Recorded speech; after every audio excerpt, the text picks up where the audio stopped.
नमस्कार, आप देख रहे हैं काल चक्र। मैं हूं पल्लवी झा और मेरे साथ हैं प्रश्न कुंडली विशेषज्ञ पंडित सुरेश पांडे जी। बहुत बहुत स्वागत है पंडित जी आपका।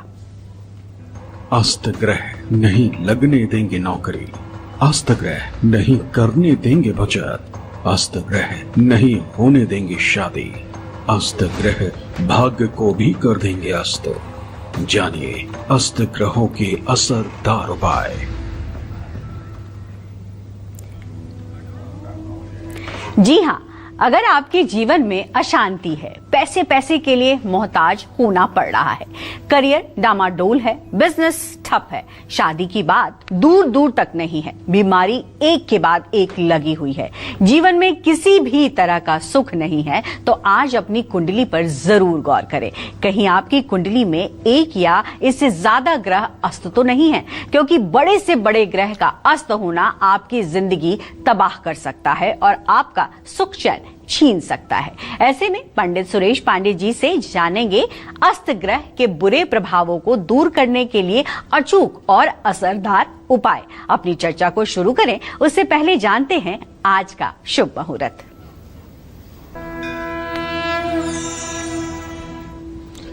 आज 25 अप्रैल 2026 दिन शनिवार है। आज वैशाख शुक्ल पक्ष की नवमी तिथि शाम 6:27 तक है। इसके बाद 10वीं तिथि शुरू हो जाएगी। आश्लेषा नक्षत्र रात 8:04 तक, इसके बाद मघा नक्षत्र शुरू होगा। गंड योग रात 11:43 तक, इसके बाद वृद्धि योग शुरू होगा। आज सीता नवमी है, आज रवि योग भी बना हुआ है और इसी क्रम में आज के कुछ अशुभ मुहूर्त भी हैं। जैसे आज शनिवार है तो राहु काल रहेगा सुबह 9 बजे से 10:30 बजे तक और यमगंड काल रहेगा दोपहर 1:58 से दोपहर 3:36 तक।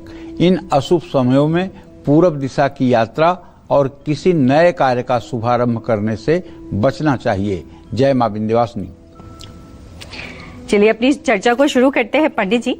और सबसे पहले मैं यही जानना चाहूंगी, चूंकि अस्त ग्रह के बारे में जानना है, या अस्त ग्रह की परिभाषा क्या है, क्या है इसका अर्थ जिससे तनाव आ सकता है और जीवन में इतने संघर्ष हो सकते हैं? देखो, सही बात तो ये है, सूर्य को और राहु केतु को छोड़ करके सारे ग्रह अस्त होते हैं। जी। सूर्य के सानिध्य में जी 12.5 डिग्री के अंतर्गत आने वाले सारे ग्रह लगभग अस्त हो जाते हैं। केवल कुछ विद्वानों का मत है कि बुध ग्रह जो है, जब सूर्य के राशि डिग्री कला बिकला के आसपास होता है, नजदीक होता है, तब वो अस्त होता है, बाकी वो अस्त नहीं होता है। लेकिन जो आजकल सॉफ्टवेयर प्रचलित हैं, वो बुध को भी जो है 15 डिग्री 12 डिग्री के बाद ही अस्त कर दे रहे हैं।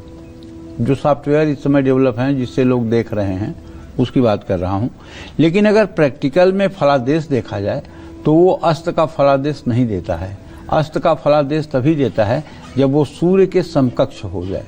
ठीक है, तो जैसे अमावस्या के दिन चंद्रमा अस्त होता है, ठीक है, इसका अस्त होना अमावस्या और शुक्ल पक्ष की प्रतिपदा के दिन स्वाभाविक रहता है। जब सूर्य से 12.5 डिग्री पीछे चंद्रमा रहता है तभी अमावस्या तिथि हो जाती है और सूर्य चंद्रमा की डिग्री जब एक बराबर हो जाती है तब अमावस्या तिथि खत्म हो जाती है। तो इसको हमारे ज्योतिष शास्त्र में अधम योग कहते हैं। इस योग में जन्म लेने वाला आदमी कितना भी एम्बिशियस हो, कितना भी महत्वाकांक्षी हो, कितना भी पुरुषार्थी हो, कितना भी वीर हो, कितना भी बुद्धिमान हो, लेकिन वो करेगा 100% काम तो उसको रिजल्ट कभी 75% से ज्यादा नहीं मिलेगा। तो इस तरह से चंद्रमा भी अस्त होता है, मंगल भी अस्त होता है, बुध भी अस्त होता है, बृहस्पति भी अस्त होता है, शुक्र भी अस्त होता है, शनि भी अस्त होता है। सारे ग्रह अस्त होते हैं, राहु केतु को छोड़कर और सूर्य को छोड़ करके। इसके बारे में लग्न चंद्रिका में लिखा हुआ है। लग्न चंद्रिका एक ज्योतिष की बड़ी प्रामाणिक पुस्तक है। जी। त्रिभिर स्वस्थै भवेन मंत्री, त्रिभिर उच्चै नराधिप। जिसकी कुंडली में 3 ग्रह स्वगृही हों, त्रिभिर स्वस्थै भवेन मंत्री, वो क्या होता है? सरकार में मंत्री होता है। त्रिभिर उच्चै नराधिप, 3 ग्रह अगर उच्च के हों तो क्या होता है? मनुष्यों का राजा होता है। त्रिभिर उच्चै नराधिप, त्रिभिर अस्तय गतंजड़, त्रिभिर नीचो भवेद दास। 3 ग्रह अगर नीच के हों तो दास कर्म करने वाला, सेवा करने वाला होता है। और त्रिभिर अस्तय गतंजड़, अगर 3 ग्रह अस्त के हों तो ऐसा व्यक्ति गतजड़ माने मूर्ख होता है। उसका मतलब कि बौद्धिक क्षमता जो होती है वो एकदम न के बराबर होती है। ठीक है, इसका प्रभाव जीवन पर पड़ता है। लेकिन एक बात मैं विश्वास के साथ कह सकता हूं, अगर कोई व्यक्ति इसका उपाय कर ले तो ये तो मैं नहीं कह सकता हूं कि 100% फायदा मिलेगा, लेकिन 99% में कोई झोला नहीं है जी। अगर कोई कस के इसका उपाय कर ले। और इसका उपाय जो है नदी में कुछ बहाना या मतलब कि जो है कुछ दान करना, कुछ पुण्य करना नहीं है। इसका सिर्फ एक उपाय है, साउंड एनर्जी, मंत्र जप। मंत्र जप करके अपने उस ग्रह को अपने शरीर के अंदर जागृत करना। अगर ये उपाय हो जाए तो ये गतजड़ स्थिति जो है ठीक हो जाती है। जय मां विंध्यवासिनी जी। ये एक सवाल ये भी है कि जो हर अस्त ग्रह, जैसे अभी आपने बता दिया कि किस तरीके का अस्त ग्रह होता है, क्या दुष्प्रभाव ही होता है, क्या अशुभ ही होता है? बिल्कुल, अस्त ग्रह का मतलब होता है बेटा कि जैसे हम हैं और अगर हम मर गए तो फिर आप मुझसे शुभ और अशुभ परिणाम की क्या उम्मीद करोगे। उसी तरह से अस्त ग्रह जो है जिस भाव का स्वामी होता है, अगर वो भाव हमारे लिए पॉजिटिव है तो उसका असर नहीं होता है। जैसे किसी की कुंडली में शुक्र अस्त हो गया, दिव्यांगना वाहन वस्तुभूषा चिंता तुकारिया भृगुणा बुधेंद्र। शुक्र जो है वो मतलब कि विलासिता का ग्रह है, शुक्र लग्जरी लाइफ का कारक है, शुक्र जो है वो सेक्सुअल लाइफ का कारक है, शुक्र वैवाहिक जीवन का कारक है। तो ये सारे सुख आपके जीवन से अलविदा हो जाएंगे। और जिन लोगों की कुंडली में शुक्र ग्रह अस्त होता है उनकी तो मैरिज लाइफ ही शुरू नहीं होती है, उनका तो वैवाहिक जीवन ही जल्दी शुरू नहीं होता है। अगर शुक्र बहुत ज्यादा अस्त है, सूर्य के सानिध्य में है, अगर पुरुष की कुंडली में है तो उसका स्पर्म काउंट 0 हो जाता है। महिला की कुंडली में है तो उसके अंडे नहीं बनते हैं, उसकी प्रजनन क्षमता प्रभावित होती है। तो कहने का मतलब इसी तरह से अगर किसी का बृहस्पति अस्त है तो ऐसा व्यक्ति चाहे जितना मेहनत कर ले लेकिन शिक्षा में सफलता नहीं प्राप्त कर पाता है, धार्मिक नहीं बन पाता है, धर्म से जुड़ नहीं पाता है। मंगल अस्त हो जाए तो ऐसा व्यक्ति कायर होता है, डरपोक होता है, हर बात में हीन भावना का शिकार होता है, हर चीज में उसे भय लगता है। चंद्रमा अस्त हो जाए तो ऐसा आदमी प्लानिंग नहीं कर पाता है, कोई योजना बना ही नहीं सकता है। यहां तक बताऊं, ऐसा व्यक्ति अगर एक टी शर्ट भी खरीदना होगा तो आपकी तरफ 4 बार दिखाएगा, पल्लवी ये ठीक है कलर, ये ले लूं, ये ले लूं। मतलब वो अपने सेंस से एक टी शर्ट नहीं पसंद कर सकता। प्रेम भाव भी तो हो सकता है। कुछ नहीं प्रेम भाव होता है, कॉन्फिडेंस की कमी, कॉन्फिडेंस की कमी, कॉन्फिडेंस की कमी। प्रेम भाव का मतलब थोड़ी होता है कि किसी से शर्ट पसंद करके खरीदवाना, वो तो एक अलग बात है। लेकिन यहाँ मतलब कि विश्वास ही नहीं होता कि मेरा डिसीजन सही है, इसलिए दूसरे की सहमति लेने की प्रवृत्ति। इसी तरह से शनि ग्रह अस्त हो जाता है, तो शनि ग्रह अस्त हो जाता है तो सेवा का सुख नहीं मिलता है। तो कहने का मतलब यह है कि ग्रहों का अस्त होना तो बहुत बुरा है, लेकिन हमारे दर्शकों को डरना इसलिए नहीं चाहिए कि मेरे पास उपाय हैं एकदम गारंटी वाले। आप इन अपने अस्त ग्रहों को फिर से एक्टिवेट कर सकते हैं। और मैं तो यहां तक कहता हूं कि अगर आप मेरी बात मान लें तो आपकी कुंडली में चाहे जितने खराब ग्रह बैठे हुए हैं, अगर आप उपाय कर लें तो ज्यादा नहीं 2-3 साल के अंदर आप अपनी पूरी कुंडली का नक्शा ही बदल सकते हैं। जानते हैं ना, गीता में भी लिखा हुआ है, गीता का जो गीता महात्म्य है उसमें लिखा हुआ है, आप पढ़िएगा। गीता अध्ययनशीलस्य प्राणायाम परस्य च नैवम संति पापानि पूर्वजन्म कृतानि च। जो नित्य गीता का अध्ययन करता है और प्राणायाम करता है उसको पूर्व जन्म के प्रारब्ध, पूर्व जन्म का प्रारब्ध क्या है, जिसको होनी कहते हैं भैया, जो ब्रह्मा ने लिख दिया है आपकी किस्मत में कि 15 साल में पेड़ से गिरोगे, 30 साल में बच्चा होगा, 35 साल में माँ मर जाएगी, 50 साल में आपको शपथ मिलेगा, कोई राज्य पाओगे, 60 साल की उम्र में आपको गंभीर बीमारी हो जाएगी, ये सब पहले ब्रह्मदेव आपके जन्म के समय ही लिख देते हैं। जो विधना ने लिख दिया छठी राव के अंक, राई घटे न तिल बढ़े रौरे रहो निशंक, वही जो विधाता लिख देते हैं। लेकिन साधना एक ऐसी चीज है, तपस्या एक ऐसी चीज है कि जो विधाता के लिखे को भी अलट पलट कर सकती है। केवल 6 चीजों में अलट पलट नहीं होता है। सुनहु भरत भाभी प्रबल, बिलख कहूं मुनिनाथ, हानि लाभ जीवन मरण, जस अपजस विधिहात। तो कहने का मतलब, सबसे पहले हम सूर्य ग्रह की बात करते हैं। ग्रहों के राजा सूर्य हैं, तो इसी तरह से ग्रह सूर्य जो है कभी अस्त नहीं होते हैं। अगर आज का कार्यक्रम आपने ध्यान से देखा और आपने अगर ये देखा कि आपकी कुंडली में कौन सा ग्रह अस्त है और उसका उपाय आपने सटीक किया, तो मैं पूरे दावे के साथ कह सकता हूं कि आपकी जिंदगी बदलने में कुछ समय जरूर लग सकता है, लेकिन अंधेर नहीं हो सकती है। देर हो सकती है, अंधेर नहीं हो सकती है। जय मां विंध्यवासिनी।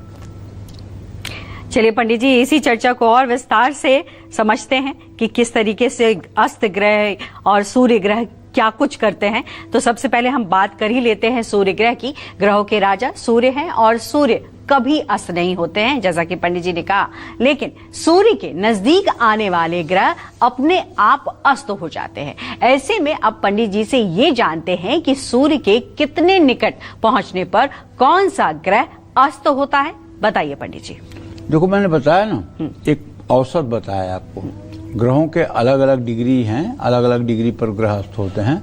अस्त ग्रहों के बारे में कहा गया है, जैसा कि मैंने पहले आपको बताया कि लग्न चंद्रिका में लिखा गया है कि त्रिभिर अस्तय गतन जड़। 3 ग्रह अगर अस्त के हों तो ऐसा व्यक्ति गतजड़ होता है। गतजड़ माने जड़वत, जड़ माने होता है मूर्ख जी। ठीक है जी।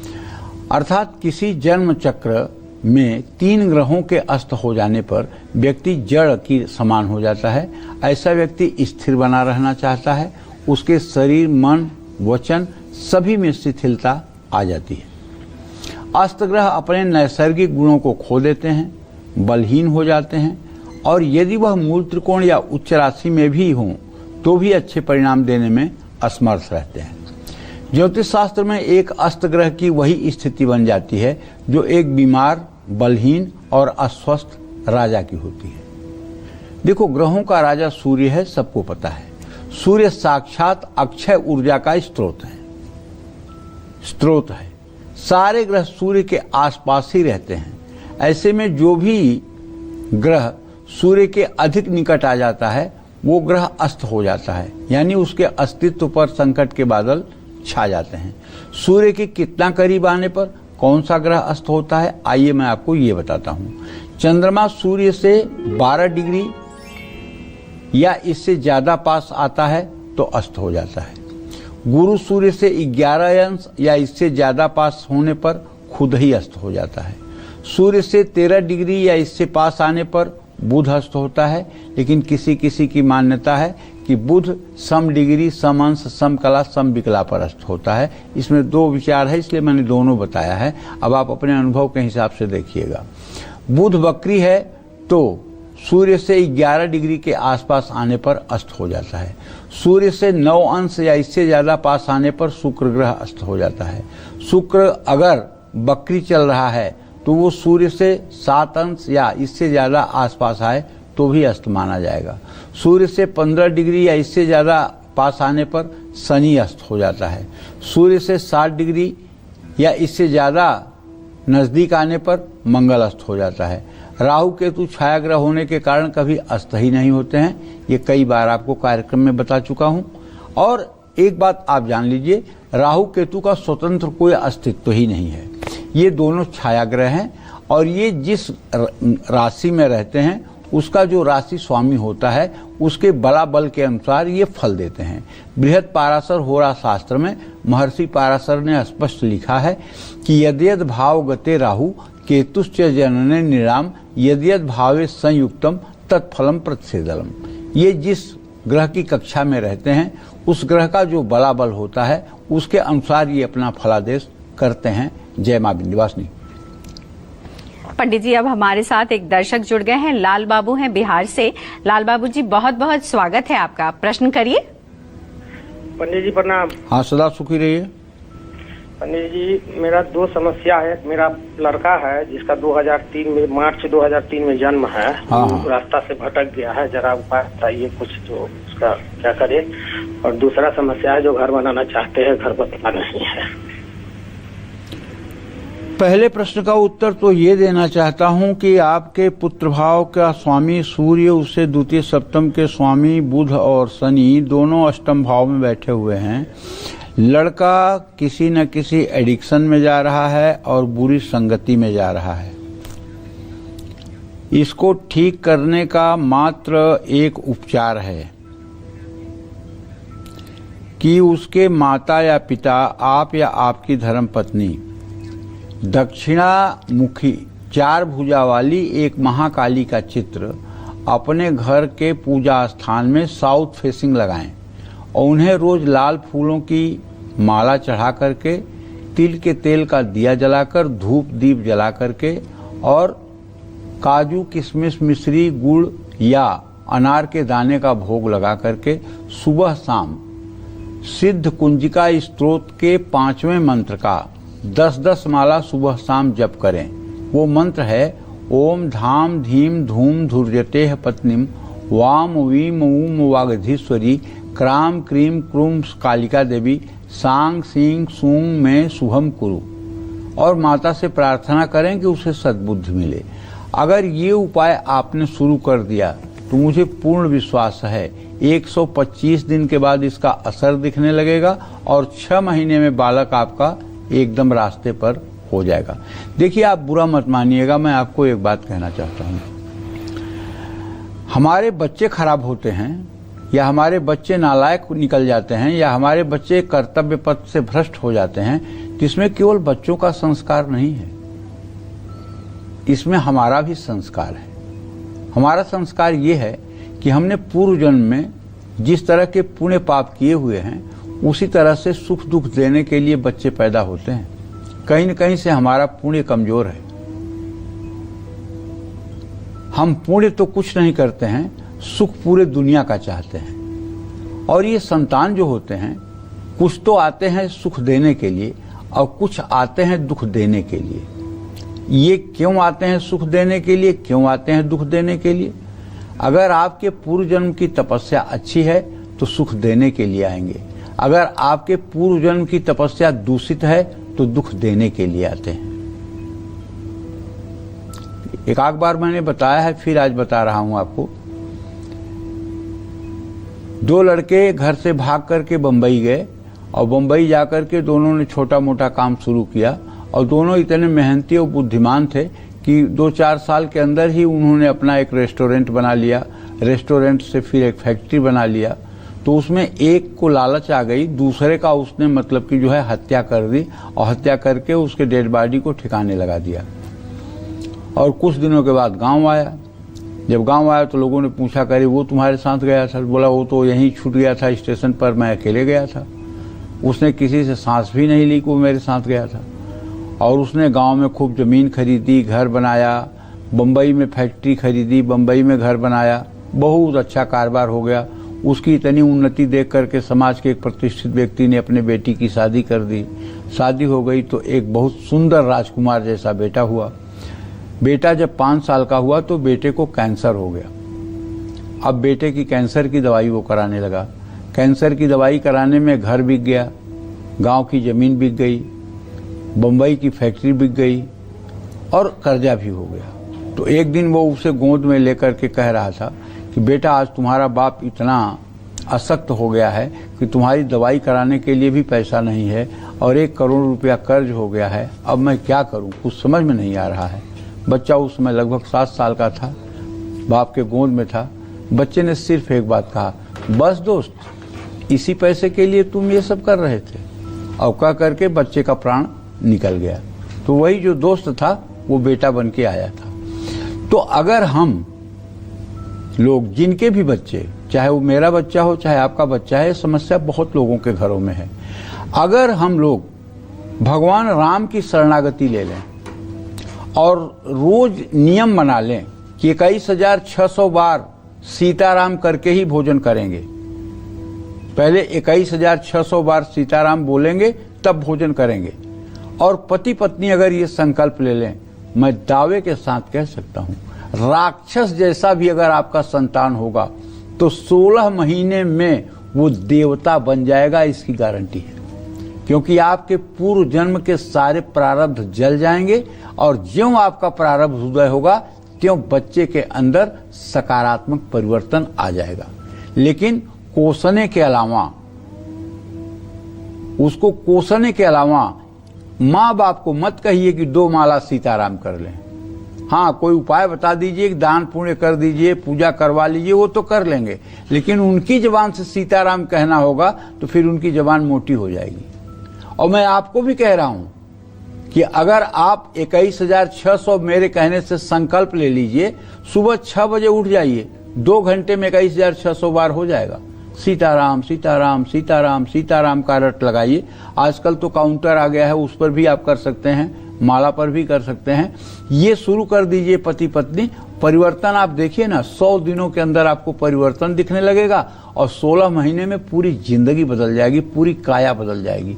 लेकिन लोग करते नहीं हैं। लोग चाहते हैं कि कोई छू मंत्र हो, कोई ऐसा उपाय हो जिसमें राग भभूत हो और तुरंत 1 मिनट के अंदर हो जाए। कोई आपको बता देगा कि किसी ने बच्चे के ऊपर कुछ कर दिया है, कोई कराया है, तो इन्हीं सब भ्रम में पड़ करके और जीवन बर्बाद करते रहिए, तो कुछ नहीं हो सकता है।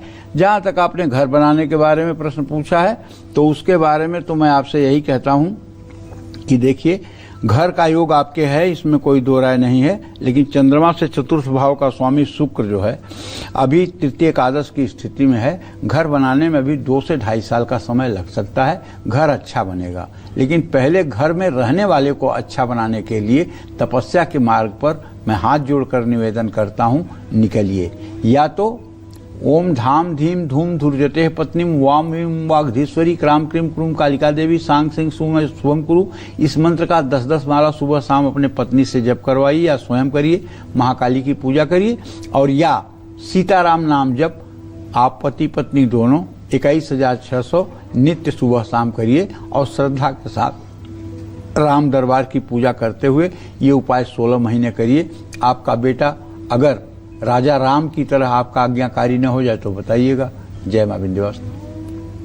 बहुत ही महत्वपूर्ण जानकारी दी पंडित जी आपने। चलिए, अब सूर्य के बाद बात करते हैं चंद्रमा की। चंद्रमा अगर कुंडली में अस्त हो तो व्यक्ति को कौन कौन सी मुश्किलों का सामना करना पड़ता है, आइए ये भी जान लेते हैं पंडित जी से। पंडित जी बताएं। देखो, जब चंद्रमा किसी की कुंडली में अस्त होगा तो उसके जीवन में हर समय अशांति बनी रहेगी। और जानती हो, ऐसा व्यक्ति पल्लवी न नकारात्मक मानसिकता से भरा रहता है। ऐसे व्यक्ति के अंदर सकारात्मक ऊर्जा का प्रवाह ही नहीं होता है। ऐसे आदमी का मुखमंडल मलिन रहता है। एक बात जान लो बेटा, आपके हार्ट का, आपके हृदय का और आपके चिंतन का अगर कोई स्क्रीन है तो वो चेहरा है। जैसे भाव आपके हृदय में आएंगे, चिंतन में आएंगे, वैसा ही आपके चेहरे पर रोशनी और अंधेरा छाएगा।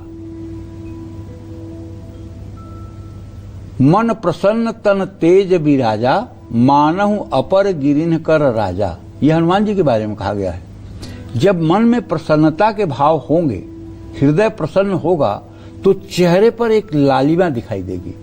और जब मन ग्लानि से युक्त और विषाद से परिपूर्ण होगा तो चेहरा जो है वो कहीं से भी चमकता हुआ नजर नहीं आएगा, बल्कि वो मुरझाया हुआ नजर आएगा। यही देख करके लोग कहते हैं, क्यों बड़ा उदास लग रहे हो, अरे आज क्या बात है, बड़ा खुश लग रहे हो। ये कैसे लोग जान जाते हैं? ये हृदय का दर्पण जो है, ये मुखमंडल है। चाहे जैसे छिपाइए भाव को, लेकिन वो भाव छिपाए ना छिपता है। चंद्रमा मन का कारक ग्रह है। चंद्रमा मनसो जातः चक्षो सूर्यो अजायत श्रोताद्वायुश्च प्राणश्च मुखादगनि रजायत। तो चंद्रमा जब मन का कारक ग्रह है और मन जो है योजनाओं को बनाने का ग्रह है, तो जब आप अच्छी प्लानिंग ही नहीं कर पाएंगे तो जो भी काम शुरू करेंगे उसमें 10 कदम के बाद गिर जाएंगे। ठीक है। चंद्रमा माता का कारक ग्रह है। चंद्रमा कुंडली में खराब होगा तो माता का सुख प्रभावित होगा, माता रोगिणी होगी, माता का सुख नहीं मिलेगा, माता को आजीवन कष्ट मिलेगा। ठीक है। चंद्रमा मन का कारक ग्रह है, आप अच्छी प्लानिंग नहीं कर पाएंगे। चंद्रमा मनुष्य के उच्च विचारों का स्वामी है, वो नहीं हो पाएगा। तो जीवन में अशांति बनी रहेगी, माँ से रिश्ते अच्छे नहीं रहेंगे, माँ की सेहत पर बुरा प्रभाव पड़ेगा। ऐसे व्यक्ति को पैतृक संपत्ति का सुख नहीं मिलता है और न ही समाज का सहयोग प्राप्त हो पाता है। अस्त चंद्रमा अगर मृत्यु भाव में या मृत्यु भावेश के साथ हो तो व्यक्ति काफी समय तक डिप्रेशन में रहता है। चंद्रमा शनि के साथ हो जाए तो विषयोग बन जाता है। चंद्रमा राहु के साथ हो जाए तब भी बुरा असर है, ऐसा आदमी डिसीजन ही नहीं ले पाता है। केतु के साथ हो जाए तो ग्रहण योग बन जाता है। तो चंद्रमा के अस्त होने पर अलग अलग तरह के रोग उत्पन्न हो सकते हैं। जानते हैं, सबसे बढ़िया दिन भारत में सभी लोग ये मानते हैं कि दिवाली है। मतलब दिवाली के बारे में तो आप बुरा कह ही नहीं सकते हो, इसलिए दिवाली का इंतजार करते हैं लोग कि दिवाली आए, दिवाली आए, दिवाली आए। लेकिन मैं कहता हूं गारंटी के साथ कि दिवाली के दिन बच्चा हुआ जो पैदा होता है वो भी दुर्भाग्यशाली होता है, क्योंकि उस दिन अमावस्या होती है और चंद्रमा अस्त होता है। दिवाली होती होगी सबके लिए अच्छी, इसमें कोई दो राय नहीं। लक्ष्मी आती है धरती पर, यह भी शास्त्रों की मान्यता है। उस दिन की हुई पूजा एकदम से प्रमाणिक और मतलब कि सुख फल को देने वाली होती है, ये भी सही बात है। लेकिन किसी बच्चे का जन्म अगर अमावस्या को हो गया दिवाली के दिन, तब भी उसका जीवन स्ट्रगल से भरा होगा, संघर्षों से भरा होगा। ये नहीं कि दिवाली के दिन कोई बच्चा पैदा हुआ तो वो बड़ी लक्ष्मी की कृपा से परिपूर्ण होगा, ऐसा नहीं है। और जब चंद्रमा खराब होगा तो ऐसे लोगों को रक्त संबंधी बीमारी होगी, एनीमिया होगी, रक्त की कमी, फेफड़ों में प्रॉब्लम होगा, मानसिक तनाव होगा, अस्थमा होगा, और सबसे बड़ी बात है एंजाइटी, डिप्रेशन जैसे रोग बिना चंद्रमा के कमजोर हुए हो ही नहीं सकते हैं। जब तक चंद्रमा कमजोर नहीं होगा तब तक एंजाइटी हो ही नहीं सकती। और एक बात आप जान लीजिए कि चंद्रमा जो है ये ग्रहों का बीज है, बीज। जैसे बीज होता है वैसे चंद्रमा सारे ग्रहों के अंदर बीज है। चंद्रमा अगर अपने राशि में, कर्क राशि में हो और जन्म कुंडली के नवांश कुंडली में चंद्रमा अपने नवांश में भी हो, तो ऐसा व्यक्ति चाहे दरिद्र कुल में भी पैदा हो, वो आजीवन कुबेर के समान जीवन व्यतीत करेगा। धन धान्य हर समय उसके पास रहेंगे, चाहे उसका पुरुषार्थ कम हो चाहे ज्यादा हो, लेकिन भाग्य उसके ऊपर मेहरबान रहेगी। ये अनुभव की हुई बात बता रहा हूं, केवल पढ़ी पढ़ाई बात, सुनी सुनाई बात नहीं है, अनुभव की बात है। तो ऐसे में अगर चंद्रमा आपका खराब है, आपको लग रहा है कि मानसिक रूप से आप परेशान रहते हैं, तो उपाय भी मैं आपको बताऊंगा। उपाय को ठीक ढंग से करिएगा। जय मां विंध्यवासिनी। कुंडली में बैठे अस्त चंद्रमा के अशुभ प्रभावों को दूर करने के लिए कौन से उपाय करने चाहिए और किन चीजों का दान करना चाहिए, आइए पंडित जी से समझते हैं। पंडित जी देखो, सर्वश्रेष्ठ उपाय तो ये है कि अगर चंद्रमा लग्न पंचम नवम का स्वामी है, आपके जन्म लग्न या पंचम या नवम का स्वामी है, तब तो आपको मोती धारण कर लेना चाहिए दाहिने हाथ की कनिष्ठिका उंगली में, चांदी में, सोमवार को 8 बजे रात शुक्ल पक्ष में। अगर इन 3 भावों के स्वामी के अलावा और किसी भाव का स्वामी है तो आपको नित्य शिवालय में जाकर के शिवलिंग पर जल, दूध, बेलपत्र, धूप, दीप, नैवेद्य, प्रसाद और कपूर से आरती करनी चाहिए। हो सके तो महामृत्युंजय मंत्र का नियमित जप भी करना चाहिए। और अगर चंद्रमा को बहुत अच्छा करना चाहते हो तो मैं बता रहा हूं, जो कभी आपने पढ़ा नहीं होगा किसी शास्त्र में और किसी के मुंह से सुना नहीं होगा, वो उपाय मैं बता रहा हूं। ये मेरे 50 सालों का अनुभव है। आप अपने हृदय पर चलते हुए चंद्रमा को इमेजिन करिए और सुबह शाम 24-24 मिनट बैठ करके कहिए, ओम सोम सोमाय नमः, ओम सोम सोमाय नमः, ओम सोम सोमाय नमः। और चलता हुआ चंद्रमा फील करिए कि आपके हृदय पर चंद्रमा चल रहा है, उसकी शीतलता, उसकी कोल्डनेस आपको फील हो रही है। 24-24 मिनट करना शुरू कर दो यार। 6 महीने में अगर तुम्हारे सामने जो है दुनिया न झुक जाए तो कहना मुझे। क्यों? ये साउंड एनर्जी है। चंद्रमा कहीं भी होगा, उसकी स्पार्किंग आपके हृदय पर हो जाएगी और हृदय पर होते ही वो वृषभ राशि में हो जाएगा और वृषभ राशि उसकी उच्च राशि है। You are good planner. आप बहुत बड़े योजनाकार बन जाएंगे और आपका बनाया हुआ चक्रव्यूह कोई तोड़ नहीं पाएगा।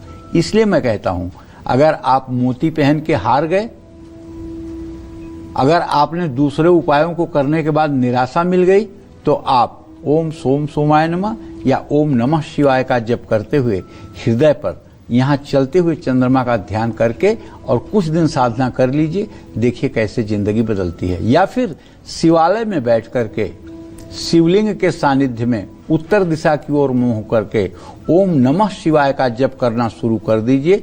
इससे भी चमत्कार होगा।